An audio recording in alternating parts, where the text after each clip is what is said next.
Listen, what I'm about to say might seem controversial to some people, but damn it, I've had this opinion for some time now. I know that movies like Predator 2, or Predators from 2010, or Prey from 2022 have their audiences. And you know what? On paper, I would admit that all of those movies had concepts that sounded great at the time. The reality of the situation is that me being a massive fan of the original movie that started it all, is that none of these movies have managed to recapture the magic of the original film. I think all of those movies are missing a few key ingredients that made the original work. One key ingredient being a muscular Austrian guy who has now proven himself to be irreplaceable almost 40 years later.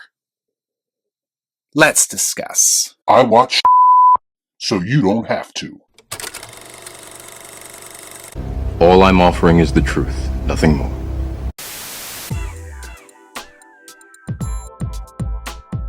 Let's go, baby! Predator Badlands trailer in full effect. Wait, is that the skull of an alien from Independence Day? A Predator movie with Easter eggs. We will be seated. Prey was so peak, so I have no reason to believe that this movie will be any different. Wait, is that a Wayland android? AVP Legacy is about to be lit in 2026. I'm all about the new Young Predator design.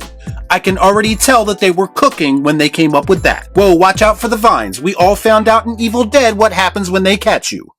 It's not good. There has never been a bad Predator movie, so in November, we will be seated. So when I think about the original Predator, which is easily one of my top 5 favorite movies of all time, it's actually easy for me to see why no one has been able to match that energy since then. Son of a bitch is dug in like an Alabama tick.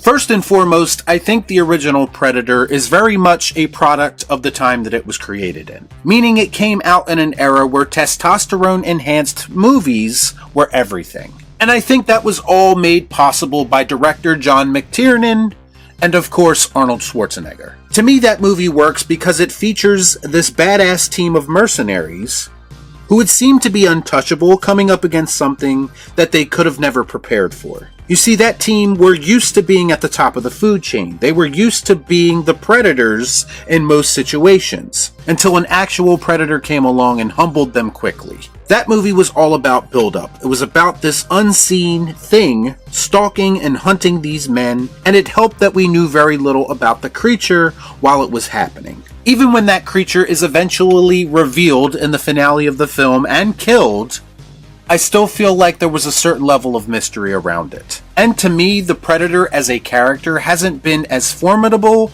as scary, or as interesting since then. It's true. And that, ladies and gentlemen, is what every single Predator movie post-1987 is missing, in my opinion. We've gotten to the point with this franchise where studios, writers, and directors feel like the only course of action, the only way to push these movies forward, is to keep revealing more. They keep revealing more about the creatures themselves, more about their world, more about their way of life, and I think that was a massive mistake. And this is why I've always believed that the original Predator did not need a sequel, because I strongly feel that everything that needed to be said about these creatures was said in that movie. It was also the only time where I felt like the creature had a formidable opponent that the audience could really get behind. Because that opponent just so happened to be the biggest action star in the world at that time. Yeah! Stick around.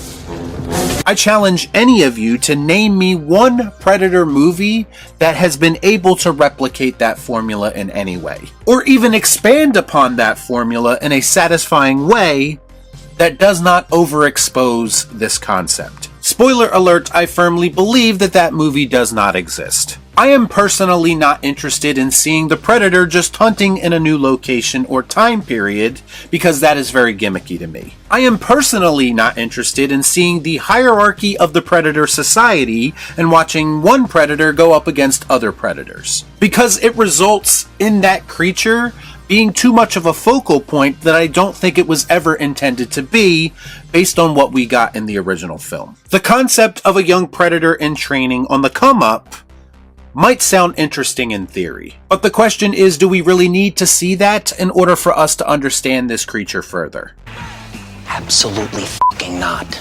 I don't want to have a better understanding of what the Predator is about. I want to know as little about them as possible, because to me that's what makes them interesting. Now, of course, because of Hollywood's need to revisit classic franchises constantly instead of coming up with something new, that cat is already out of the bag. We cannot go back to the mystery that once made this character great, because every movie since 1987 has gone with a more is more approach. And Predator Badlands, unfortunately, appears to be a continuation of that trend. As a massive Predator fan, I watched this Badlands trailer and felt next to nothing. And to me, that is a major problem. And I think that has a lot to do with the fact that I've been burnt by this franchise many times before. How many times have they told us that they're going back to the franchise roots only to deliver yet another piece of slop that resembles Predator in name only? Stop it! Time and time again, different people have come along and tried to expand upon the Predator lore, but in my personal opinion, no one has added anything that has made the concept more interesting. So why on earth would I be confident that this movie is going to be any different? The trailer literally begins with an Easter egg, with some people pointing out that one of the skulls in the Predator ship looks like one of the aliens from Independence Day. Yeah, sure, let's reference even more movies that should have never had sequels. Let's make this giant alien interconnected cinematic universe, because that's what people are into these days. How much more lame can you be? Some are suggesting that the female featured heavily in the trailer is a Weyland-Yutani android. Do we really need to even hint at the possibility of another AVP movie, considering how the first two movies turned out? And I know those movies have their supporters as well, and that's fine, but we can't be so short-sighted to think that they couldn't have come up with something better with a concept like that. Put some effort into it! I can already see the headlines. You've never seen a Predator movie like this before. Yeah, and maybe that's for a good reason. A Predator movie told from the perspective of a young Predator is just not as interesting as it sounds to me. We've seen this attempted a couple of times with more art house movies, with films like In a Violent Nature or Presence.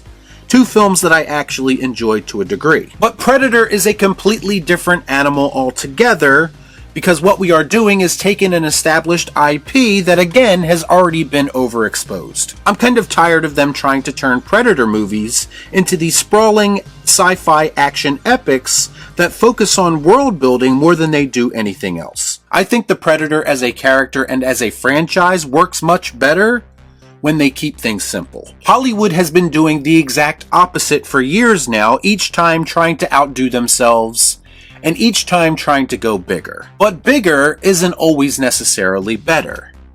And the original Predator is proof of that. Come on. Do it. Do it! The original Predator had a certain level of suspense, of tension, of creativity attached to it that made it a very memorable experience. That's what made it actually so much more than your run-of-the-mill action movie like we were getting at that time. Most modern Predator movies seem to embrace spectacle over everything else, and I think Predator Badlands is very much a culmination of that. Y'all be cool. Right on.